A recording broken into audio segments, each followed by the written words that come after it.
And action. Hi, Debbie. Morning. How are you? Groovy, baby. Oh my goodness. I'm so happy that we got to do this week. I know last week was a little crazy. And then yeah. So where are you right now? Well, I'm at home now. We were in Orlando last week and we went to SeaWorld and just had a little getaway.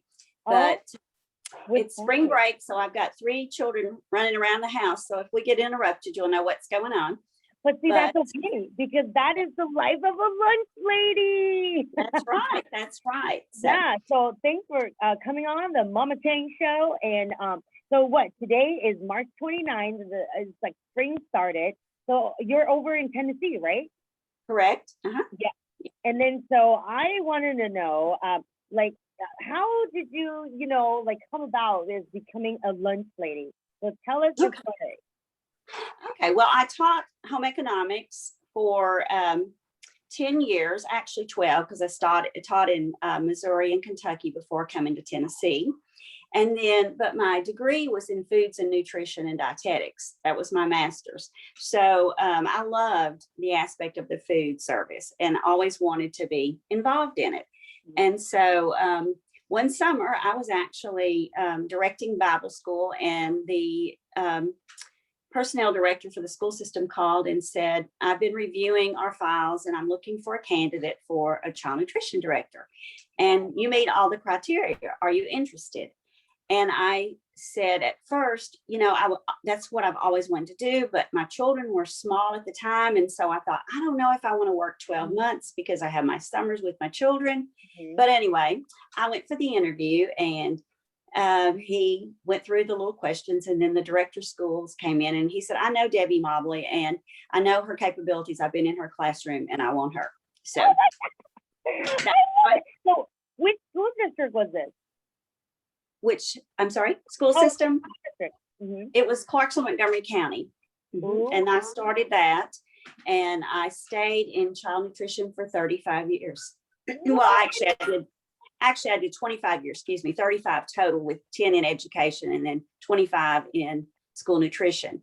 And in I believe it was 2014, we were at Kansas City. Were you there?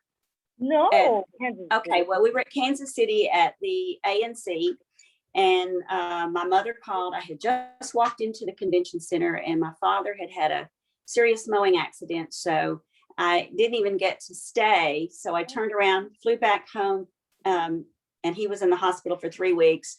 Long Uh-oh. story short, he ended up having an amputation, and Mm. dementia and Alzheimer's set in. So Mm. they moved in with me, and that's when I took a year's leave of absence to take care of them, and then I retired in 2015.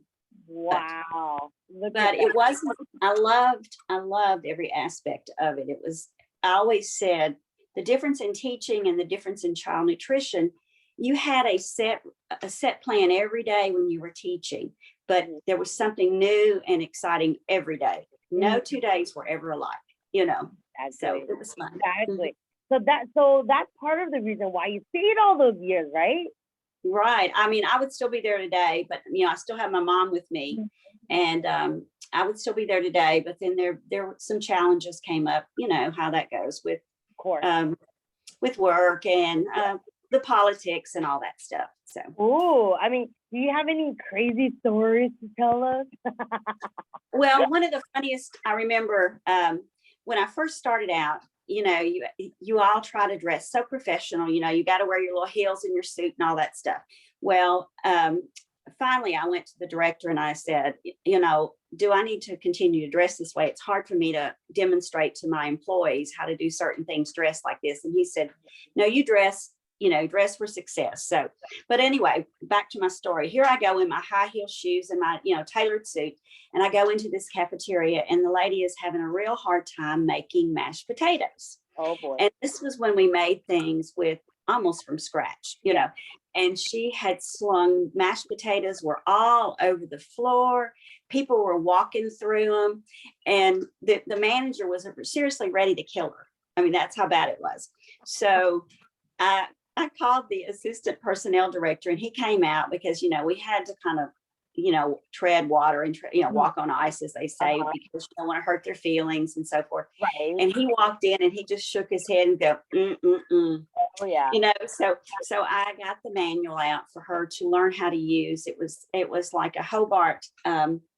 Yeah. It's not, I think it's a vertical, it wasn't the vertical mixer, but it was a horizontal thing. It's round, and everybody used them to make salads, but we, we called it the snail cutter. I don't know if that's the correct term or not, but anyway, we got the book out and I walked her through it, and I spent several days with her trying to teach her how to make mashed potatoes. But, something that we take for granted, something so simple, she just could sure mess it up. So, but I always felt like it was important to work beside them. Yep. And so I would always go into the cafeteria. I'm a hands-on kind of person. Teamwork. And I just felt that was very important. Yeah, you got it. It's always been about teamwork, right? Exactly. You Yes. can't run a whole kitchen running like how many people, how many kiddos did you guys use to feed? At the time we had probably close to 20,000 students eating. Whoa. What? When I started with the job, there were less than 18,000 students, but then when I left, it was probably closer to 50 some. Yeah, that's so scary. That's a lot of mouths to feed in a short amount of time. And yes, it is.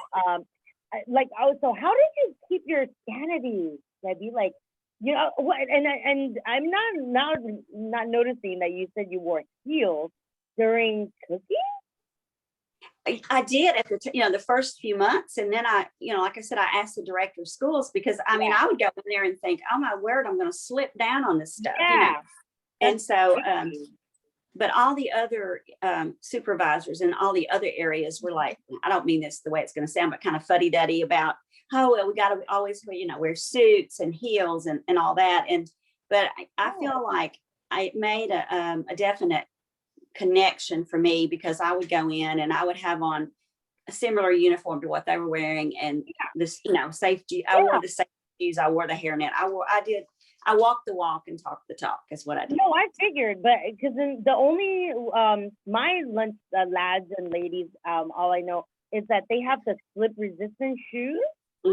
And like this is all like things that I understand, but I don't recall. I remember reading you're not supposed to wear high heels. Yeah. Well, I did. Like I said, I run several pair out on the job site when we were, building schools and stuff, because I'd be trumpeting around out in that old concrete and the gravel and all that stuff. So, but at any rate, the last few years I didn't wear. I wore a uniform, except when if I was in the office for meetings and stuff, then I always wore a suit. Oh, understood. Okay. Understood. Gotcha. Got it. Okay. So like so with, I know kitchens. I mean, things go crazy. It gets wild. And so I'm wondering, how do you keep it sane? Like, how do you calm yourself down and, inject that kindness throughout the team? Well, again, I'm very hyper, kind of like you. I get excited. And so I remember going into one school, and a new manager, I was training her, and she said, you don't know how it is to keep up with Miss Mobley. She's on one side and then she's over here, over there, because I was helping everybody. And it's just like zoom, zoom, zoom. And she said, you have to put on your running shoes to stay up with her, But I would always try, if someone was angry or upset, I always tried to sit down and one-on-one listen to them. Yeah. I just think that was very important. Heart to heart, right? Have a heart to heart. It's like, what's bothering you? Like, I'm so sorry. I didn't know we were in this situation. And that's the thing, the beauty of conversation, having dialogue and collaborating versus, like trying to compromise on something. Because both sides aren't happy when you're compromising, right? Exactly. It's collaboration. And I used to find too that if anyone has an illness or something in their family, I always tried to acknowledge that, or a happy moment, like, oh, you have a new grandbaby, or oh, you have, your daughter's getting married, or try to focus on family. That was just important to me. Exactly. So, okay. So, I always ask this crazy question, Debbie, with my Harry Potter wand. If you see some of my other interviews, I always ask this, Mhm. Oh, good. And so the question is, if I can help and grant a wish, what would be kind of like the first wish you would want for the world, for child nutrition, whatever? What would be like one first wish? I think that it would be for all directors to be more compassionate toward their employees, and the employees to understand that, because sometimes they have a bad opinion of supervisors because they don't know them. And Yeah. I think getting out to know them is the most important step Oh, in being a good child director. that's fantastic, honey. Yes, compassion. Wow, in every industry, it's anywhere, right? That's the number one Exactly. thing. And I Mhm. know, like, because it's a different world when you're in it, in the kitchen all the time, and then not knowing your fellow, like, colleagues and, your staff members. And then so you go off and think about other things of someone without really knowing, right? So Correct. I And love I it. think that's the disconnect. So many of them, and I know there's so much paperwork involved in being a director. I totally get that. But there are some times where they don't even set foot into a cafeteria. So how can they understand their program if they don't go out? I mean, sometimes you have to put things on the back burner and go out and visit the schools and be a part and let them know that you're a human as well. Oh, You know, that's so running the dish machine, you learn a lot, yeah. standing in there with them running the dish machine. Yeah. So. Right, exactly. And that's the thing. I love that you said that because it is, like I've been around so many of you fabulous like lunch heroes. And there are a lot of things where I still see that I can't believe, like people having big egos and not Mhm. being able to just talk about the real issues. And they're so like, I understand there's always situations and things that we got to figure out. But Right.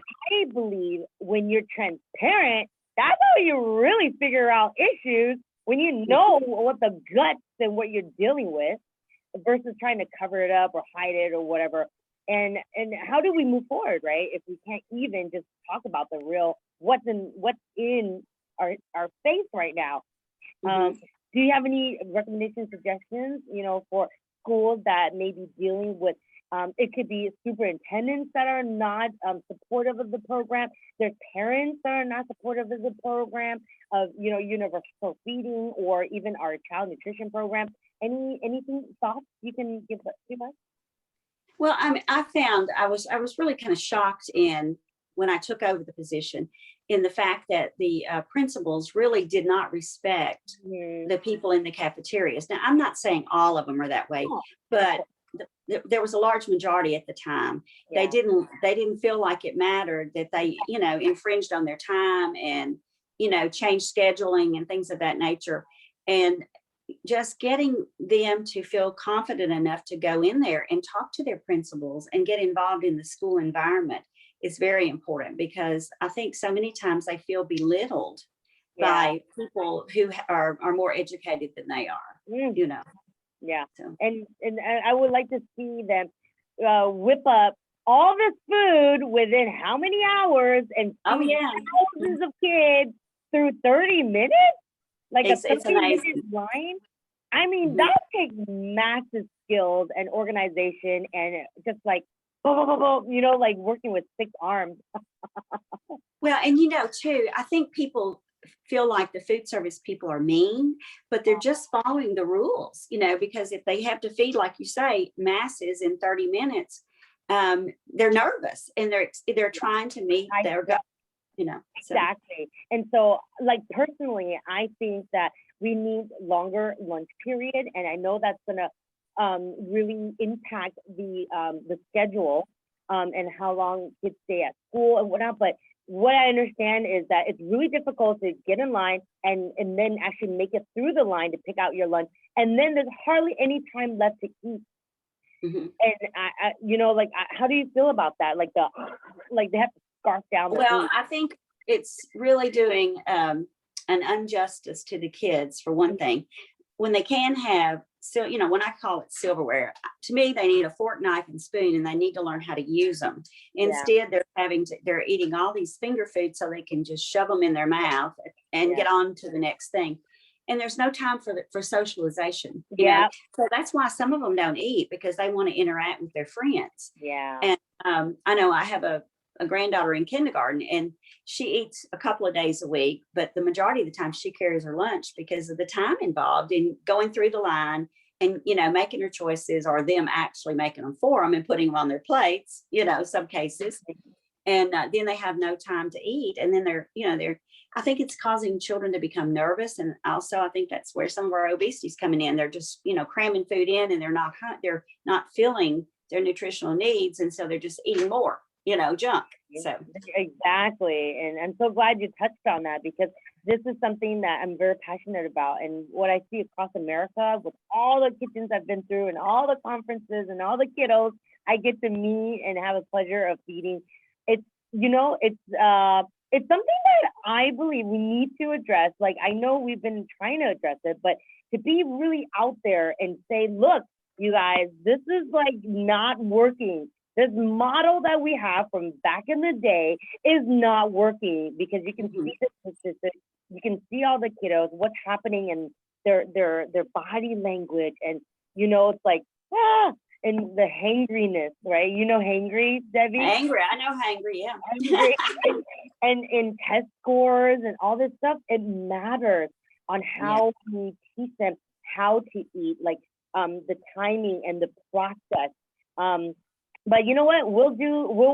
Let's do another Zoom and have like a whole wonderful way of what would we do in this new utopic way? Like, if we were to design a new program, Debbie, I want your brain right there with me. And like, what would you do? This is what I would change. This is what I would do. And then let's work on that step by step. What do you think? Okay. That sounds fun. Oh, I love it. So what are you doing today, my dear? Well, as I said, my grandchildren are here, so I think we're going to go outside. One of them's down in the basement in the, I call it the man cave, playing video games. Yeah. The other one's making slime, and the third one is off with his mom and my other daughter shopping. Okay. Yeah. So, okay. It looks like a beautiful day to go outside and wander through the countryside. So. And how is Tennessee now, like with the COVID thing and everything? Technically, it's coming along. I think we're pretty progressive as far as the immunizations. They're supposed to lift the mandate for the mask tomorrow, I believe it is. So. Oh, and would you still wear a mask, or would you not? Well, I've already had one of my COVID vaccines, and I did fine, and I'm ready for my second one. I can't take it until the 11th of April, but I'm not so sure. I think it's been over publicized. Let's just say that the COVID issue, Okay. Yeah. I mean, there's no right and wrong answer here. It's the knowledge that we have of our situation, and each area is different. Like if I were to go to Los Angeles, oh no, Debbie, even if they lifted the no mask rule, guess what? I'll still be wearing a mask. Right. But it's just, the environment. I think it plays a different role. But I love you so much, sister. Thank you so much for telling us your story. Okay, well, you have a good day. Yes, you too, sweetheart. I'll talk to you later. Bye. All right. Bye.